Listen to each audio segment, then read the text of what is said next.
Good afternoon, everybody. Welcome, collectors, to Leighton's Loft, where you can find us every Wednesday, 4:30 p.m. Eastern Time, right here on Leighton's Loft Facebook page, as well as our YouTube channel for Vintage Breaks. Yes. What's going on, J5? You're about to hear a little echo. I didn't know if he wanted to jump on the show early today. Here's the echo. In time, We've made right some here on changes Leighton's people Loft should be Facebook aware of. page. We're no longer streaming the show directly on Vintage Breaks, either YouTube or Facebook page. You can watch the show. You're welcome to watch the show on both of those pages. But if you want your comments to appear on the screen, you have to watch us on Leighton's Loft Facebook page or the Just Collect Facebook page. Great. Thanks for mentioning that, Lou, and sincerely appreciate everyone joining us today. I've been away on a few days vacation with my family, as I was just mentioning to Lou. No sports or no baseball, but I did manage to get Julie out to the tennis court. She was she played several years ago with me, and she was telling me literally 11 reasons why she's not going to be able to play. And I said, could you just do me a favor? Could we assess that after we go out to the court? Telling me the struggles with hand-eye coordination. I'm like, didn't you tell me you played softball as a kid? Yeah. She's like, yeah, a long time ago. I'm like, yeah, listen, it's like riding a bike. Yep. You pick up the hand-eye coordination, Lou, if you had it a long time ago. It's a little rusty, that's all. And I'm not diminishing tennis, but I played a lot when I was a kid. If you're an athlete, you can do pretty well on the tennis court, even if you just walk on. Absolutely. So I was trying to explain to Julie that the tennis racket, there's a lot more, space to hit the ball than a baseball bat. Yes. And so, we played for about an hour. And then she said at the end, she's like, so are we going to play a game right now? I said, I'm ready if you are, but I suggest that, we probably get back to our son. And, we kind of call it quits, for here. So I appreciate her being a good sport about it, and looking forward to getting back out there with her. It was great. Wait a second. You didn't teach Crosby to be a ball boy? Just stick him back. Well, Crosby, Baseball we asked him if he wanted to join. He was very interested in hanging out with Grandma and Grandpa and his friends. So we didn't pressure him. What's going on, Ken and Greg, Mike, Tyler? What's up, Tom, Billy, Donald? Thanks for joining us. What's up, Charles? Do you know, I was telling J5 before the show, because I'm on DraftKings app all the time for DFS and for sports betting and things like that. Today was their first drop of their first NFTs. Oh, there's a lot going on, not just the NFT world, but in the betting world. The Golden Nugget was just acquired by, I think it was DraftKings, or it was DraftKings. So just in general, like the way that I, if you will, buy and I don't really sell stock. I generally hold it for the longer term. But I of course, Lou, I'm already late to the party in saying that betting's here to stay. But not only is betting here to stay, if you looked at the announcement that Fanatics just came out with, they just raised another $300 million to basically take their valuation, which is approximately $6 billion about a year and a half ago, to $18 billion today. And I quote, Lou, I'll do the best I can to quote Michael Rubin, who's the founder of Fanatics. He came out today and said that he wants Fanatics to be the digital destination for, get this, they have 83 million customers. So one way, shape, or form, whether it be you bought something, you gave them your name for something. So you can just imagine it's very powerful. And I think what Fanatics is doing is playing the long game and saying, hey, we may not be there now, but we recognize that not only is betting here to stay, but, betting content's here to stay. Baseball cards, I wouldn't be shocked if they got into, whether it be, they're already into retailing cards. If they get into breaking, who knows? But I feel as though if Fanatics is going to be, knocking down some trees out there in the forest for everyone in the collectible field, I think it's great. I have two individual stocks. Mostly it's indexes and things like that. Sure. I have two individual stocks because I'm a customer of both DraftKings and Dunkin' Donuts. Yeah. It's funny, Lou, I acquired Dunkin' DraftKings early enough.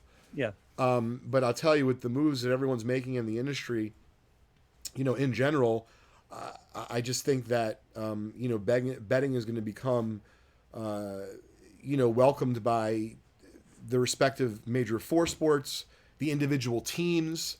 And so we're already there. Yeah. That's what I mean. So it's just happening.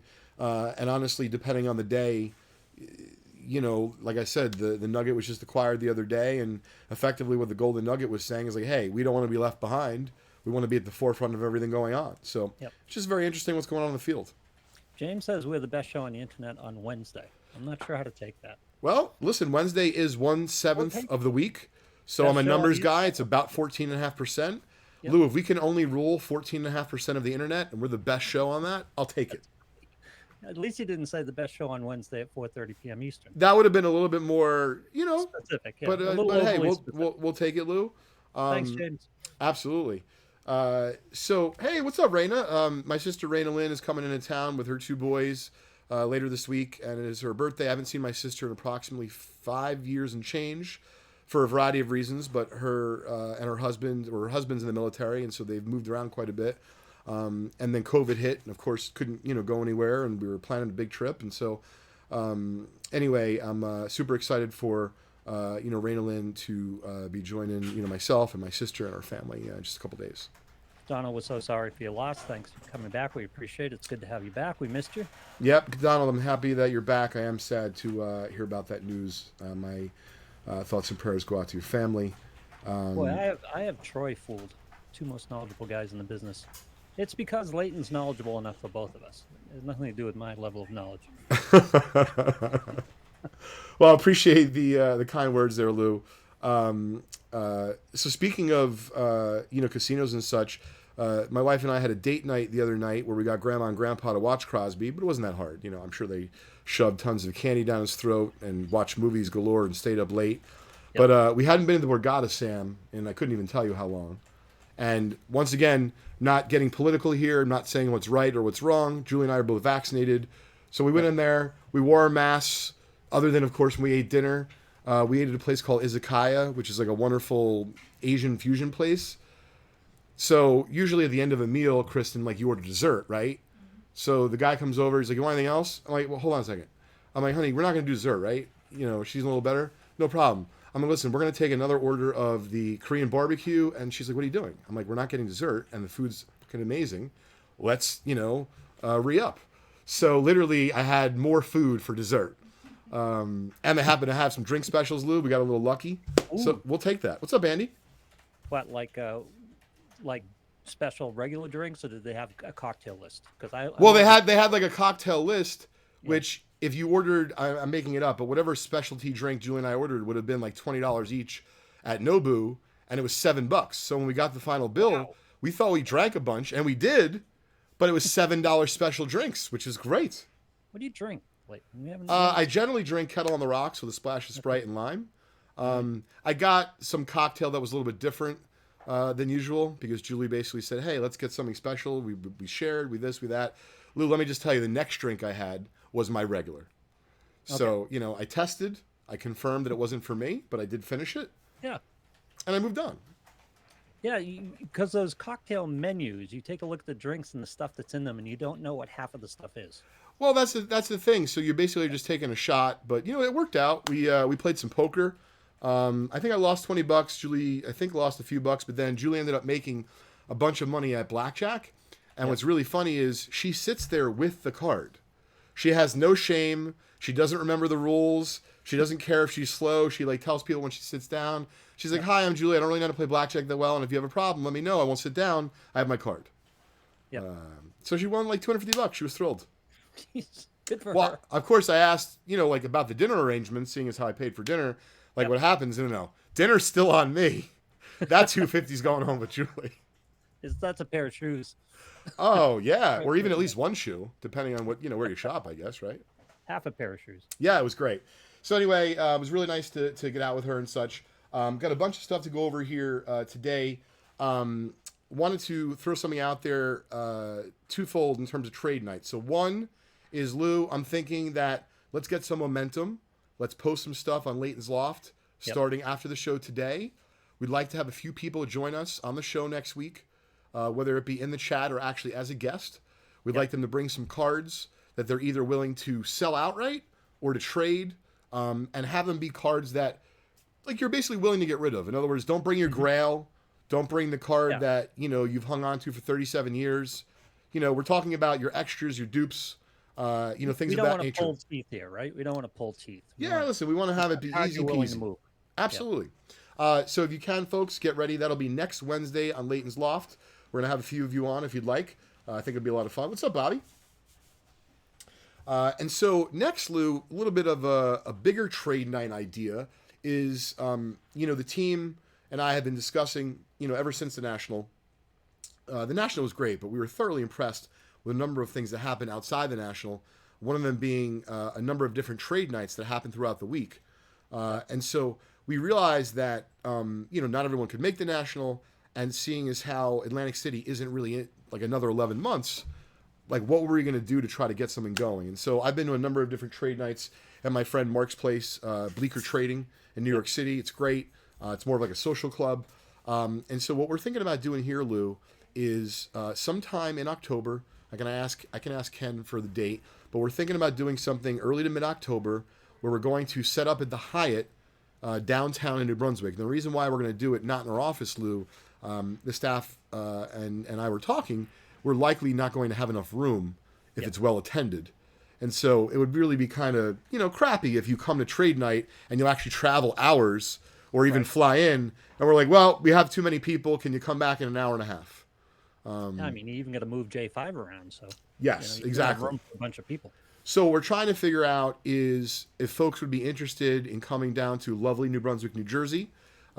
Newark Airport is about 30 minutes from here. We don't expect too many people to fly in, but what we're trying to find out is if there'll be enough interest for us to have it at the Hyatt and schedule something for October. So drop some comments in the chat. Hit me up via email, leighton@justcollect.com. Love to hear from you, and it'd be awesome if we could put something like that together. Well, Brad H is in. Excellent. Yep.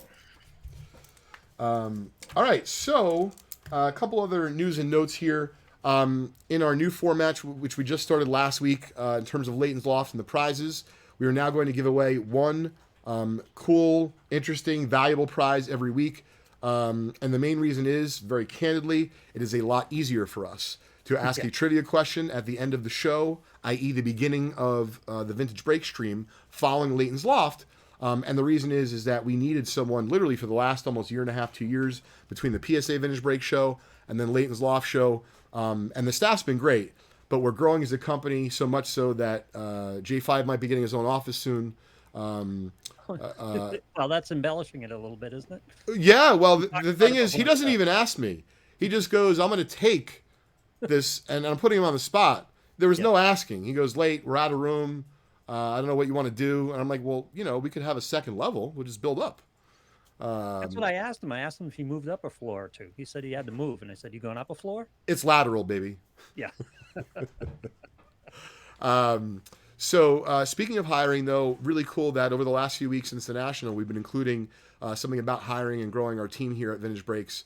And we have our first interview from that email this afternoon after the Loft. So we're super excited about that.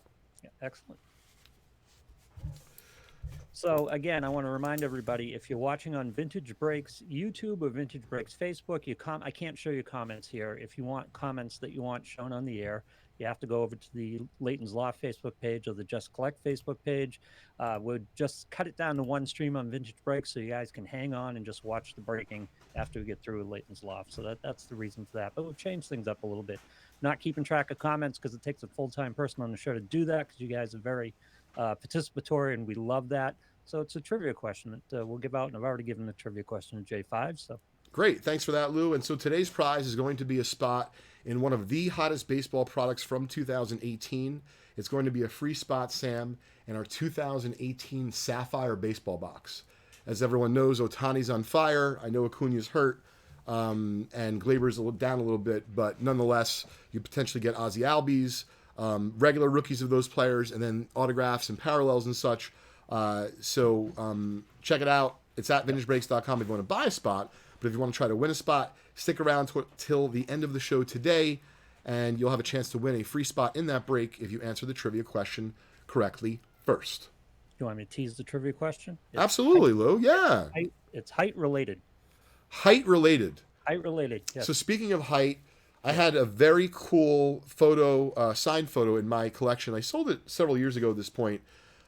Just because it was worth a bunch of money, and I don't know, it wasn't attached to it anymore. But I actually had, for the longest time, Robert Wadlow was the world's tallest man. And I bet you I could find the image of it because I save all the images of the stuff that I love that I've sold in the past. What's up, Chef? I saved an image of that, Lou. It's like an image of Robert Wadlow with like a regular average Joe of the period. Yeah, he's next got to each other. suspenders on and a bow tie, right? He's got Something like black- that, and it was signed. It was great. No, that's So not the answer, Chef. No, the answer is not Giraffe or Robert Wadlow, no. but nonetheless, it is involving height, and that's all that Luke can say at the moment. So stay tuned for that. Folks, a couple other news and notes in regards to shows and trade nights and such. We are going to be set up as Just Collect and Vintage Breaks at the September Philadelphia Valley Forge show. We'll be there Friday, Saturday, and Sunday, breaking all weekend. What's really cool is when we sign off on Friday and Saturday night, Chris Gilmore, Vintage Break South, will pick up. So we'll have a lot of breaking that weekend. We're looking forward to that and hopefully meeting a bunch of you in person, as we've met several of you in person before at that show. It's great. There are a number of shows coming up over the next, I'd say, 45 days. East Coast National, Industry Summit in Las Vegas. There's a new show in Tampa, Florida. And between all the things I have to catch up on and taxes, which are due September 15th for businesses that have filed an extension, I have filed an extension. So I'm going to be very busy. I'm hoping to make a last-minute appearance at the Industry Summit. I'm hoping to go out for a day, one of the 2 days at the East Coast National Buy. So if you'll be there, look for me. I'll be walking around buying. But the next show we'll likely set up at will be the September Valley Forge Philadelphia show, which is always a good one. September 15th, not October. October. Let me look up the Philly show right now, Lou. No, I meant the extension. Oh yeah. You know, the extension for business is September because it was due March, and it gets 6 months. So April, May, June, July, August, September. Yep. The Philly show is going to be. Craig says time for another $200 haircut. Yeah. Oh my god. No, we aren't gonna do any of those. That's crazy. Did $200 cover that haircut? It was a little more than that, wasn't it? It was With the tip. with the tip. I bet you it was over 200.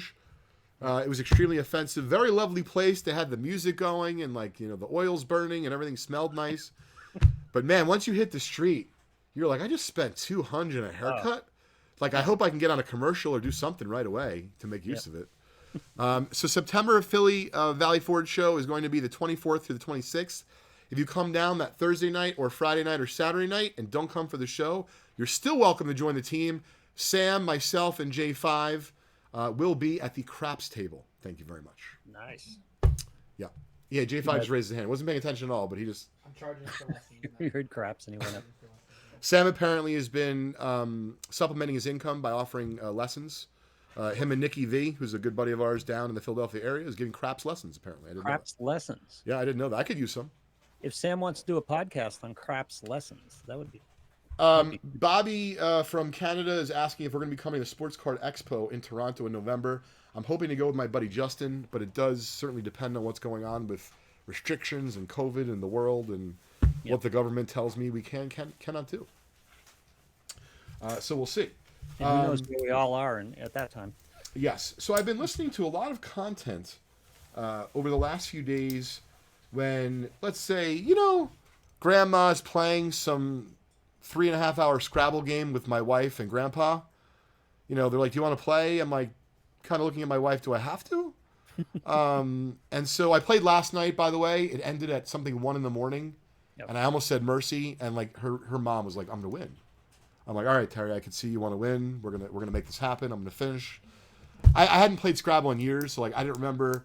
You have to wait until not only there's no letters in the bag left, but you have to wait until they're all used. Yes. I'm like, guys, I'm going to go to work tomorrow. But they didn't seem to be interested. But Terry, congratulations on your victory. I know you're excited. Anyway, I have been listening to a bunch of podcasts. Shout out to Luca Tiger Nation podcast. If I'm getting it right, it's Cage and Goldberg. Specifically, they've had a bunch of recaps from the National, which I've really enjoyed. And I want to talk about some of that today here on Leighton's Loft. Before I do, I wanted to remind everyone it was going to be this week, but because I was on a family vacation, of course, forgot. We'll be starting Trading Card Therapy, or TCT for short, next Tuesday at 12:30 Eastern Time in the afternoon. Will be 30 minutes, and we'll be doing that show just before Chris Gilmore and Vintage Breaks South goes live on Tuesdays. Excellent. Looking forward to it. Oh, Charles, if we make it out to Vegas, I'll let you know. It's going to be a very intense look at the hobby, right? Just, we have a lot of fun here, and we exchange and we communicate with each other a lot. but it's going to be a distilled insights on the hobby. Yes, it's going to be a little bit more like I think that, if you're a casual fan of the hobby, they'll both be good for you, but you may enjoy the lofts more. If you're more entrenched in the hobby and you're looking for, I don't know, what did I buy from that show? Why did I buy it? What am I paying? What did I, pick up recently and anything of that nature? Why did I pay $100 today on DraftKings for a Tom Brady NFT? Yeah, listen, exactly. Yeah. Panini's coming out with NFTs now on Tops.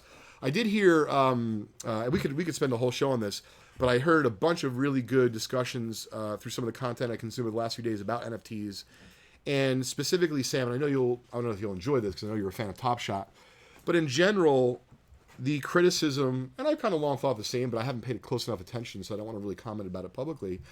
But whether it be it's Top Shot or even Panini, the issue is just simply supply and demand. And so, the problem is, like, LeBron James is going to dunk the ball a lot over the course of the season. He's going to have a lot of assists. So how many of those moments, and I'm talking Top Shot right now, are really going to be those iconic, like, I want to keep them? Like, probably not that many. But yet, there's tons of moments, and it just makes sense, like, why they would drop most of them in price when there's a huge supply. There's not the same demand that there was even months ago, and that supply can continue to go up. So unless they cut it off at the knees, which they're not going to. And so then I heard a little bit more about Panini and Topps attempts at NFTs, and a little bit more of, hey, they're numbering, and there's only going to be 15 Jaws and this and that. And so, like, that's a little bit more of, hey, if you're someone who comes into this hobby, whether it be for the physical, for the digital, it's still about supply and demand. And so the reality of it is, if you can produce a ton of NFTs right now, and I think Gary said it best, like, the demand for NFTs is absolutely way slower than the supplies coming out. And so it's like very simple for modern baseball cards or basketball. If Panini was producing all the stuff and no one wanted to buy it, what do you think is going to happen to the prices? They're going to drop like a rock. But the Panini and the Topps and even the NBA, that kind of makes sense. And I guess DraftKings does to an extent. But it's the Wild West in terms of the market for NFTs. You're getting NFTs from individual players, from just all kinds of different spaces. If Topps puts one out, I think I put a little more credibility into that than if an individual NBA player puts one out, or a retired player especially. They seem to be coming from everywhere. Well, that's the point about supply, Lou. Yeah. So they may be better from Topps. They may be better from Panini because you're comfortable with the brand name behind it. But the reality of it is, what if the ones that are individually issued by Tom Brady are just cooler? Like, the point is that there's a huge amount of supply. There's not the same amount of demand that's going to match it. And to be honest with you, what's scary about the market is the way you just described it, Lou. If there's even a small increase in demand, every player, current and past, will be urged by their agents, Lou, to issue NFTs. I believe teams will get in the game. And so the point is, there's going to be a deluge of supply of NFTs over the coming months and years.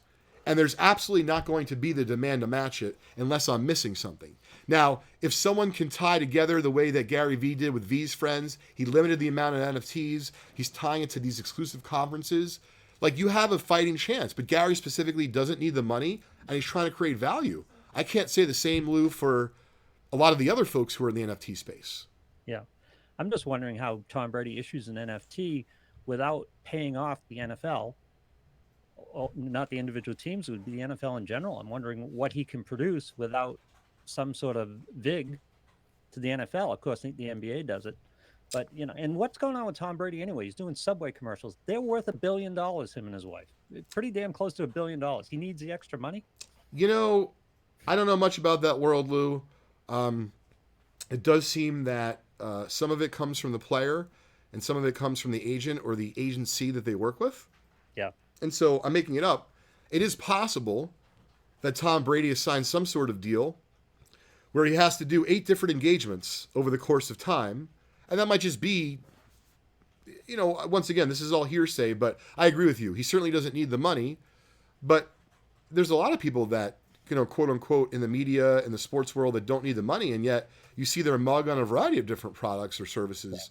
And so, sometimes I think it's as straightforward as, hey, you can never have enough money, I guess, to a lot of people. And then to other people, it could just be contractual. You could see the difference at the National. Some of the athletes who contracted Lou to sign 200 pieces, they had someone clicking literally a thing there, like an ump. If they hit 201, they literally put the pen down, they walked out, like dropped the mic, like I'm out of here. Yep. And there's other people, they have no assistant, there's no counter. Oh, the little kid's 17 minutes late, get him in, we'll sign for him. So you just never know, Lou. I'm just interested, this whole thing, and we talked about it a little bit when we talked about fractional shares of cards. The whole thing about cards is tangibly having the cards. I always wonder about the value, unless you're just doing, obviously it's just an investment for most people, because there is no, there doesn't seem to be any visceral satisfaction to owning a computer file, basically, is what you own. I mean, for some people it is. I don't want to judge. I see people now over the last few days. I'm not exaggerating. I don't own this, but this is what they're saying.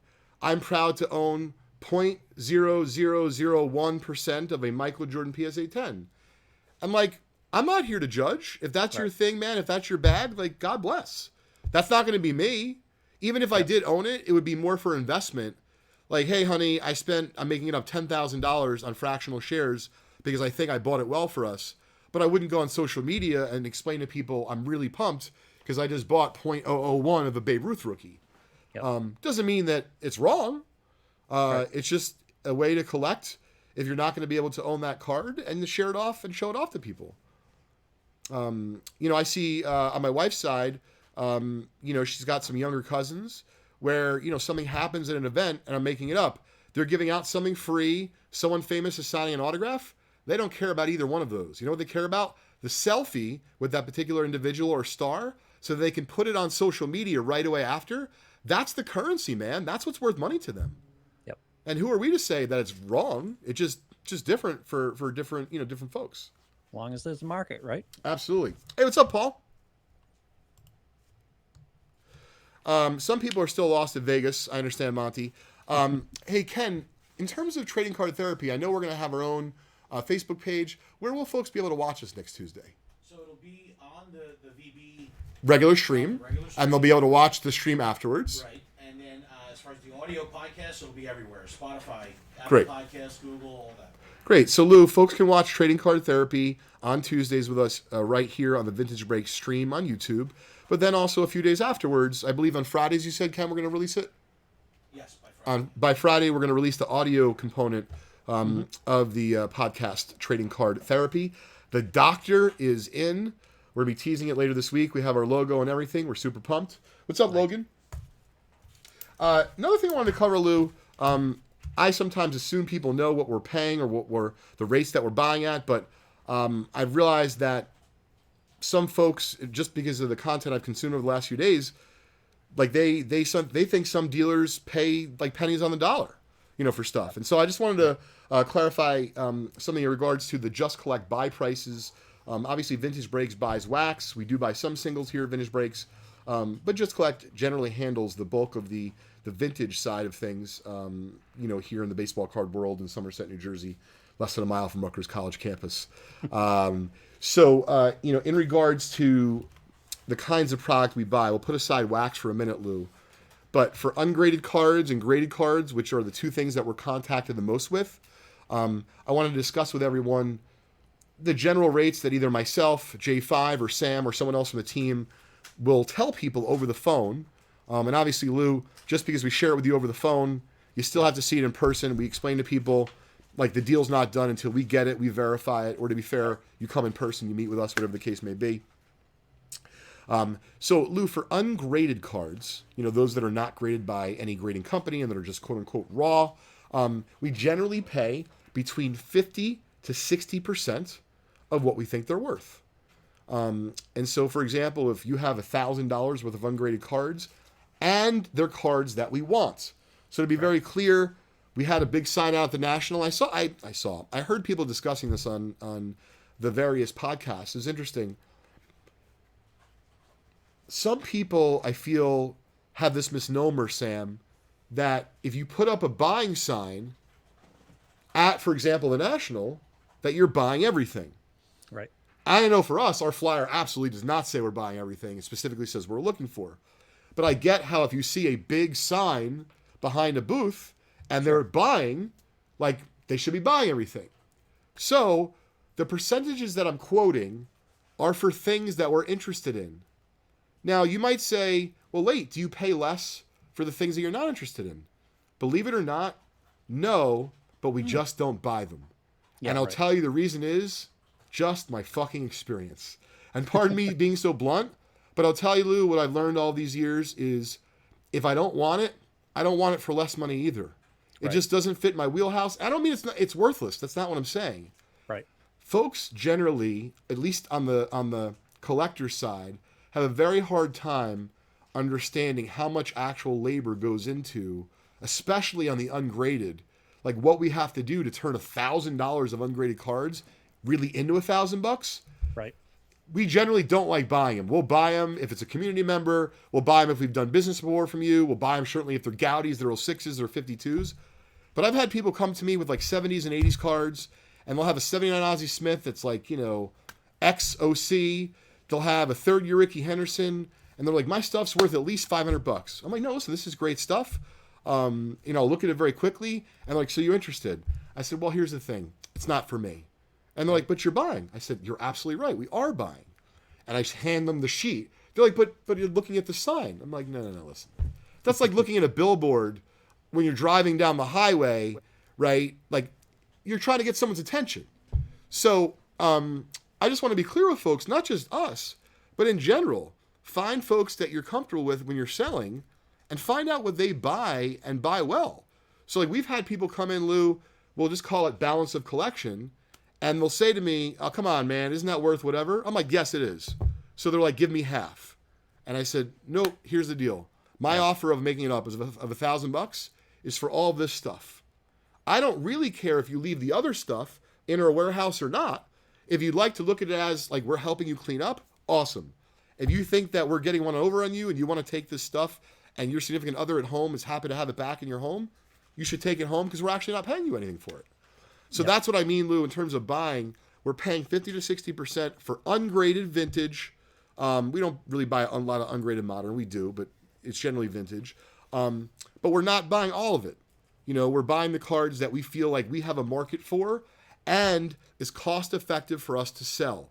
So this may sound crazy, Lou, but if you come to us with 3,700 cards and every single one of them's in a snap tight, I'm definitely going to be leaning towards 50%.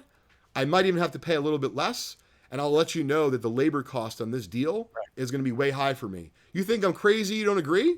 Totally no problem, but we just try to explain to people where our rationale and our offers come from, and we're talking about graded in a minute, but I thought it was relevant to discuss. And it's about the characteristics of the business, because I think people understand, as inaccurate as that concept may be to them at a time, they understand margin, they understand buying price and selling price, but they don't understand time. And they don't, the time it takes you to turn something around, especially with your inventory, time, it's cliche, but time is money. And a dollar in hand is worth much more than $1 6 months from now. Plus, you don't know if that thing's going to stay in your inventory for 6 months, you don't know where the market's going to be on that. You negotiated a deal in market X and it's market Y 6 months from now. Lou, you got a roll here. Anytime you want to come down to Jers, bud, really, you nailed it. So what folks don't really grasp is what you're describing is that's just one transaction. What if I spend thousands or tens of thousands of dollars over the course of that day, over the course of that week?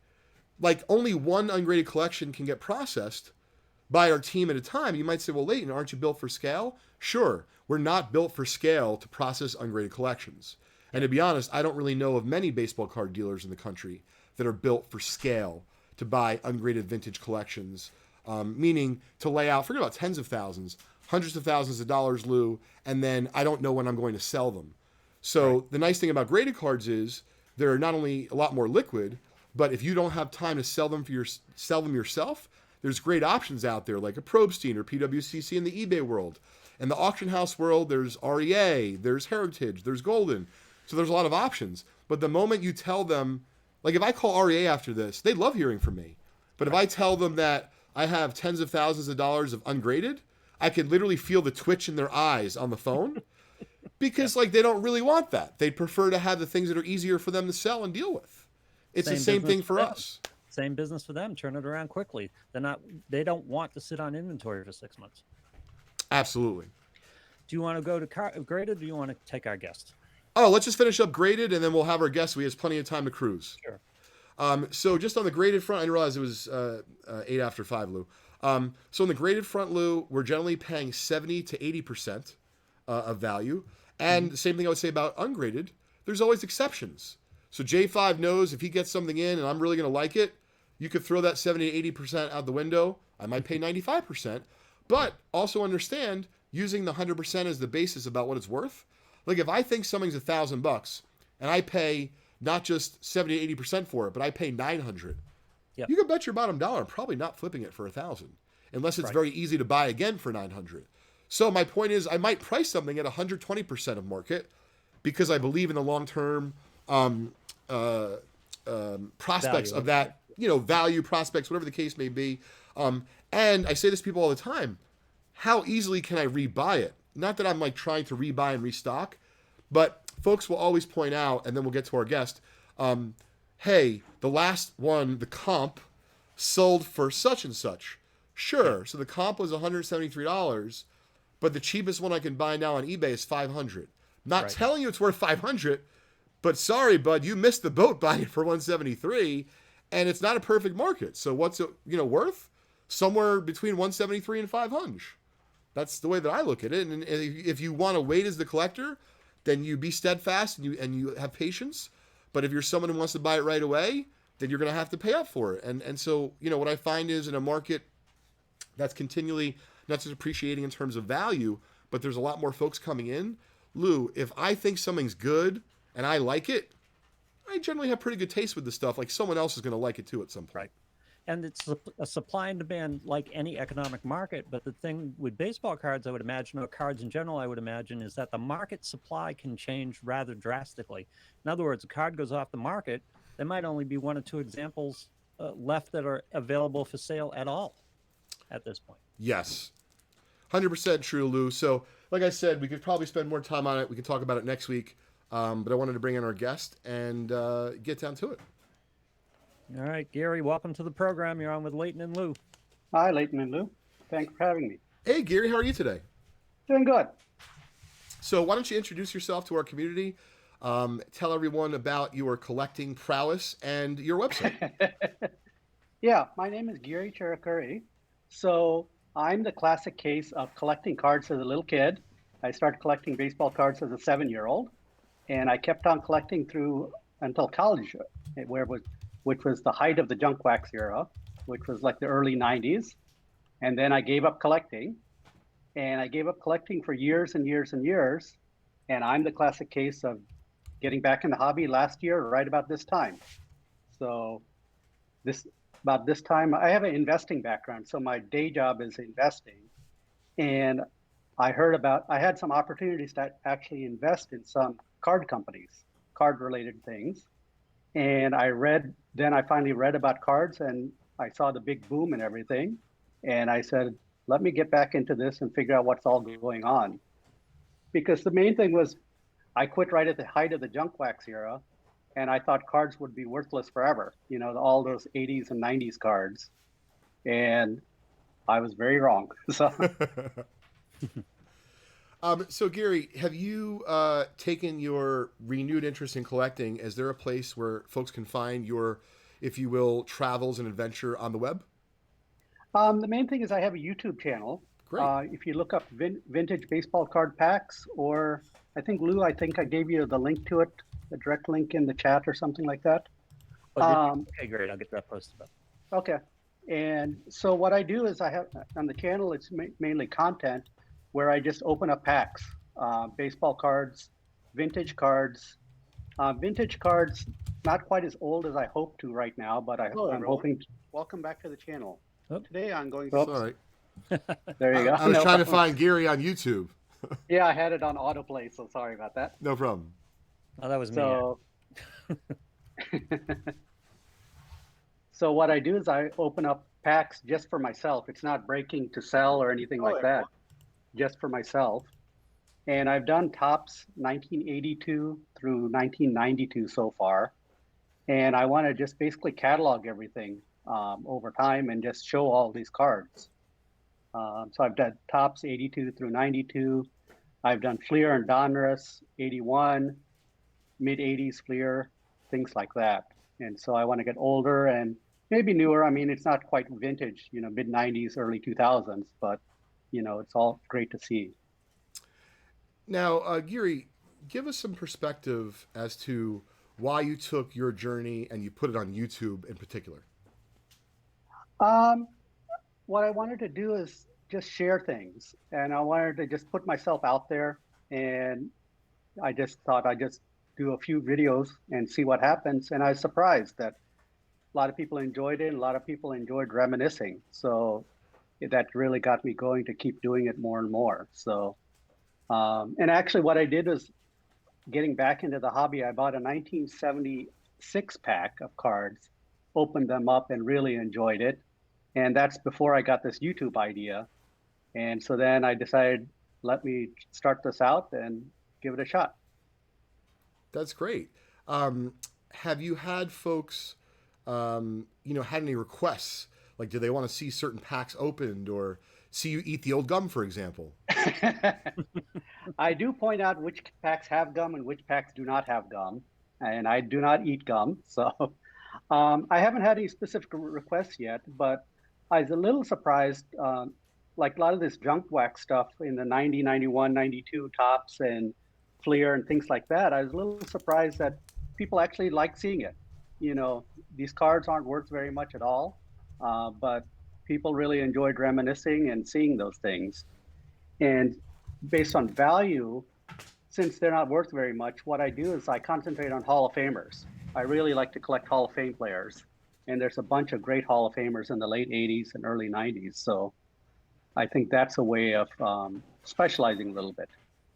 I do have to point out here that Leighton nearly killed Rico Petroselli with some old gum. Oh, Live on the air. For the, Please share the story, Lou. I don't know that Giri knows it. we did the Great American Collectible Show together. Leighton was the guest. I was producing the show at the time with Rico in the studio, and Leighton came up to the area and was visiting. And I don't know how we got a pack in there and got a pack. You brought a pack to break, right? Yeah, I just brought a pack to break. It's like breaking bread, like you're cracking a beer, but when you're in ball cards, you break a pack together. Yeah, so Leighton challenged Rico to eat it, and Rico's just that kind of guy. He would, and he did. And he nearly died. I thought we were literally going to have a death on the air. Giri, we were in the middle of the show. He consumed the gum. No one pressured him. No one offered him any money. And he got up live in the middle of the show, like he was about to yak, and ran to the bathroom. I'll be honest, I was a little uncomfortable how long it took him to come back. He ran to my seat. He ran to the basket. Yeah, it wasn't that great. But I think I've actually seen people eat that gum and survive. They actually do eat that Well, gum. thankfully they survived because we have our very own John Kenny sitting here, and he eats old gum, like it's a delicacy. Whereas for me, Gary, I'm in your department, your camp. I don't really eat it, although I did save a pack. I did save the gum from a pack from 1969 that we opened in the National, and folks wanted us to eat it. And I said, I haven't eaten it yet, any old gum, but I am considering doing something where we're going to, advertise and such, do something for charity where, we're all going to eat some old gum, let's say, and pick our favorite charity, to sponsor and such. I think there's some validity to do it like that. But other than that, man, you're not going to get me to eat some old gum like that. Sorry. And I have not done it either. So we should have made that a requirement today for you because I have a little gift for you here, Gary. But I should say, hey, the only way we're going to give this to you is if you eat some old gum on the air beforehand. But I don't want to torture you.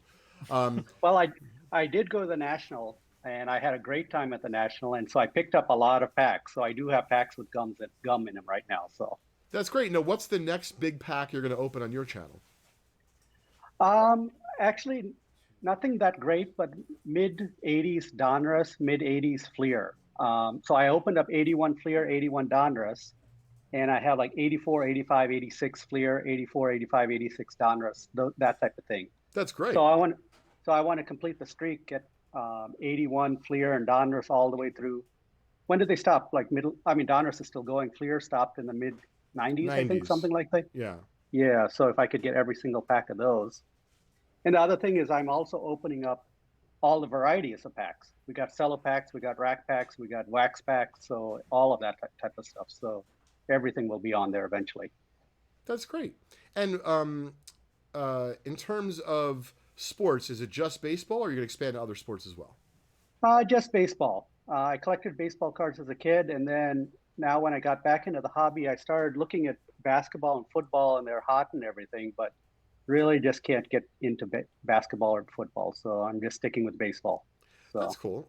So please answer for me, Gary, because I love the fact that you're very down to earth, and this is not your primary way of making a living. yeah, It seems to me that you really just did it purely because you're trying to reminisce and bring back some of the nostalgia that you missed from collecting as a kid, and you're basically sharing that with the public. yeah, exactly. Yeah, reminisce and the sharing point, and then I love seeing all the comments on the channel and what people say about the cards. Mostly it's been pretty positive, so that's good too. So I really appreciate everyone who comments on my videos. You know, it's funny. I like how you said very subtly, mostly been pretty positive. So the thing is here at Vintage Breaks, I appreciate Yes. you laughing. So if you throw yourself out there, and you already know this, Yeah. Gary, on YouTube, Yeah. on Facebook, on Yeah. anything at all, if you're someone who has very thin skin, believe Yeah. me, there'll be someone out there that's going to say, you got a big nose, you have an ugly nose, you got your eyes are too big, they're too small, you're ugly, you're too pretty, you're like, there's no doubt there'll be something that someone has a problem with. So it sounds like you're very comfortable, doing what you're doing. And I just want to clarify, you're not doing this for money, right? You're No. not getting, I looked, you have about 400 or 500 subscribers, so you're probably not, getting paid by YouTube, meaning you're No. purely doing this for the love of your baseball card collecting that you did when you were a kid. And effectively, Yeah. you're sharing it with today's audience. Yeah, exactly. So I basically, like, some of the negative comments is when I open up a blaster box or a blaster pack or a hobby box or something like that, I set aside 2 or 3 packs for myself because I just want to keep them for I have a wax pack collection also. Oh, And then- well, now you're talking. See, you didn't share that in the beginning. So do you have a rule, for example, Gary, if you open a pack, do you want to have that same pack in your collection or no? Exactly. I try to buy 2 or 3 packs of everything that I buy. So 3 is ideal, I think. One to open up on the channel and keep a couple just in my collection. So in this past year, I've been collecting a lot like that way. And then now in the modern stuff, we got retail packs, we got hobby packs, we got all sorts of stuff going on. So, so there's a lot of stuff to collect. So When I ask you what your most exciting pull was, what comes to mind? nothing that big. I haven't been that lucky yet. So I got 83 tops at the National. So I'm hoping to open that up soon again. And if I can get a Sandberg, Boggs, or Wynn rookie, I'd be very happy. And a 80 tops would be nice to buy. I haven't done 80 tops on the channel yet. So obviously Ricky Henderson rookie would be something. So if you had to say what's your most desired baseball pack at the moment, what is it that you want to get next? I would say how about a 1952 tops? Well, let's just go for it. I'm thinking he's going to say 78, 71. Let's just choose a pack that's worth at least 50,000. Let's do that. Yeah. I think I saw it for more than that. I actually saw a 1952 tops wax pack at a dealer at the National, and I couldn't believe what I was looking at. So, Yeah, I know, it's pretty unbelievable. And by the way, don't eat the gum. yes. No. No, I mean, I would say probably 1980 would be great. 1980 with the Ricky Henderson in it, that would be great. And I first started collecting cards in 1978, so something in the 70s and 1980 is where I really want to go. I want to go back into the 70s. So Well, what if I did this for you, Giri? What if I said to you in our closing comments, because our show usually ends about 5:30 today, that Okay. I have a particular gift selected for you, and my question right. is, would you prefer that we ship it to you and you open it in your structure on your channel and give us a shout out, or would you prefer me to open it here and ship you the contents of the pack and have a new style of video for your channel? Either one is okay with us, but I wanted to share with you what I have for you. I have a 1979 Topps baseball, and what's really cool is it's in between the 2 years you really want. So you started in 78. You're like, I kind of want an 80. I'm like, well, I don't know which one to give him. I'm like, let's just give him in between. So 1979 Topps baseball pack is going to be a gift from us here at Vintage Breaks to you, Gary. We sincerely appreciate not just you joining us today, but really like I like your down to earth demeanor, how you're sharing your love of something that you had when you were younger with basically anyone and everyone who's interested on YouTube. You're not really caring about what they're saying to you. You're just enjoying it the way that you'd like. And I think that there's, a lot of innocence in that. And frankly, if there's a lot more people who did that in our hobby, we'd all be a lot better served, Giri. So you tell us what you'd like to do, but we're happy to do anything you'd like. We could ship it to you. We could open it right now and ship you the contents, but I will not, under any circumstances, eat the gum from the pack. Thank you for those kind words. I really appreciate it's my pleasure. Yeah, I'd love to open it up on my channel. Great. If you want to ship it to me, I'll open it up on the channel, give you a shout out, and then tell you when it's on and everything like that. And I have a 1979 Ozzie Smith that's way off center in a screw down that I got when I was a little kid. Oh, are you kidding me? I remember the screw downs. If the card was good enough for a screw down, man, that was a good day. Yeah. Exactly. I remember Giri literally sitting at the table. And my dad's like, "What are you doing?" I'm like, "I got 7." I call them screw case cards. I have 7 screw case cards, and I'm not doing anything else until I put them away. And it was like a deposit for me in the bank. I would put it in my little Nike shoebox. I would go downstairs to my card closet. I was under lock and key. I took it very seriously. Did you ever have those decisive moments, Leighton, where you have 7 screw down cases and this card comes and you want to put it in a screw down case, but you don't know which one to take out? Oh, you know what I would do then? I would tell my dad I have to go to the store. He'd be really pissed. I mean, listen, Dad, I'm going to keep bothering you until you bring me, and we could just be done with it now, and I'll buy extra. Like, I have some money. I'm happy to buy extra, but I ran out. But, Lou, that's a great question. Gary, I don't know about you, but, like, if I had 3 extra cards, I wouldn't leave them. I would literally look at, and I would evaluate all of, the 52 cards I'd have in holders. And until I got my new holders, I'd take out the 3 worst ones, Lou, and I'd put in the 3 new entrants. No, I mean, listen. Yeah, but that requires a decision because you obviously like those cards. It was fun. Oh, listen, I really did. I loved every aspect of it. And then beyond that, screw downs, then how do you put the cards in the binders? What order do you put them in, which pages, and then you have to resort them, things like that. Oh, man. I stopped collecting the sets and the binders, when I was younger. But I had 3 players I collected when I was growing up, Gary. I had Michael Jordan, Larry Bird, and Donnie Baseball. What's up, Eddie? And so it would drive me wild. Like, I would get a card, like a rare insert for the middle of Mattingly's career. I'm like, I don't have a space for it. So, I'd make myself nuts, and then the double backing. Exactly. And I'm glad I don't do that anymore, honestly. I can't, my brain can't handle that. Exactly. Well, we sincerely appreciate you joining us. Like I said, we're going to ship this out to you. Please connect with Lou and myself offline so that we can get your shipping information. And we're looking forward to seeing you open this on your very own channel on YouTube. Yeah, let us know you're going to do it so we can tell everybody. Yeah, awesome. I definitely will. Yeah, I appreciate it. Thank you very much. We appreciate you joining us here, Gary, and hopefully we'll see you soon in the Vintage Breaks chat. Have a great day today. All right, thanks. There we go. That was fun. It's always nice to see the different angles of people in the hobby. And when I met Gary, he came up to the show. If you didn't give him the time, you kind of think like, what's this guy? What does he want from me? Yeah. But really he's just like, hey, I love cards. This is what I do. You want to check it out? You didn't ask me for anything. And I thought like, hey, you want to be a guest on the show? It'd be kind of, fun to share with people your story. Well, he's got the prerequisite, right? He's got the passion for this to the point where he just wants to do it just for the fun of doing it and just being part of the community, which we all appreciate here at Vintage Breaks. Yep, absolutely. So as we are, closing up today's show and concluding, a couple news and notes. One, please let us know what you guys think about an October trade night. The team, Sam, will let you know, or J5, what date we're thinking. But obviously, we want to do it if we can get a lot of folks interested and able to come out here. We know that you may not be able to, so we're going to try to do our best. 2, don't forget, we'll be at that September Philadelphia Valley Forge show. You can check it out at phillyshow.com. 3, if you have any questions about our buy prices, or what we're buying, please hit me up directly, Lou, if you don't mind dropping my email in there, Leighton@justcollect.com. Be happy to talk to you guys and correspond with you about that. And the last thing is, and it's funny because we're going to talk as a staff about this, but I thought it'd be fun to talk about on air first. And I like doing this because I always like to see the reactions of the sea of folks here at the office. J5 just looked up like, wait a minute. Yep. What's this going to mean? Is this a new project for me?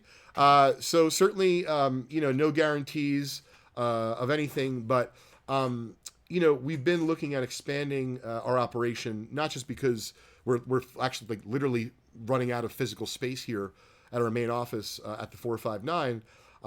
And so there's some decent, real estate out there in terms of whether it be you're looking to buy or looking to lease, office space, retail or other. And so, there's a few spots out there. For example, there's a place in Millburn, New Jersey that's right next to Starbucks, which is a high traffic. And so we're thinking about, I don't know that it would be the same style as Bleecker Trading in New York City. Yes, Charles, I thought it was. But we're thinking about having an office where we're going to have some high-end retail, out in display cases, Sam. Nice. There'd be like a maybe weekly or a monthly kids night, appraisal hours, very functional, whereas maybe not like a retail space, Lou, where you're kind of walking around with your 9-year-old or what have you, a little bit different than that, but also like a Pawn Stars place, right? Exactly. Yeah, So nice. I like the social aspect very much of Bleecker Trading in New York City. So in other words, if you want to come by at 4:30 on Tuesday and like you don't really want to buy a card, but you just want to talk about cards, great. So we're thinking about doing that. We'll keep everyone posted, about our journey. I know J5 got solicited by someone trying to, I don't know if they were trying to sell us an office or lease us an office. Oh, how did it go? All I could get from J5 was good. So I don't know what that means, but we'll keep everyone posted about our plans. We're super excited, and I love we'll this. let you know. You're talking commercial real estate with J5, and you have no idea how it went. Like No. J5's talking commercial real estate with somebody. Exactly. Well, I mean, it's not enough time in the day, so I just figured he's not authorized, I'm saying it on camera, to make any purchases on behalf of Just Collect or Vintage Breaks of either buildings or leasing office space. So this is now an official record. All right, this is not a what is it? A deposition. So This is not a joke. we're not doing depositions here.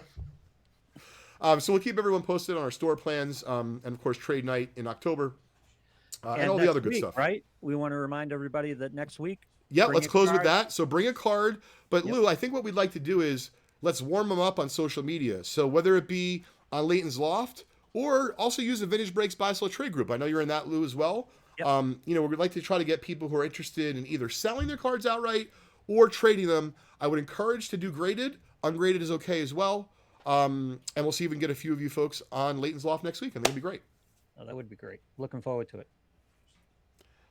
Awesome. Thanks for tuning in today, everyone, to Leighton's Loft. And stay tuned to Vintage Breaks right here on youtube.com/Vintage Breaks. We will have today's trivia question for Leighton's Loft, and you'll have a chance to win a 2018 Topps Sapphire baseball box spot and your chance at Ohtani, Acuna, and much more. Thanks, everybody.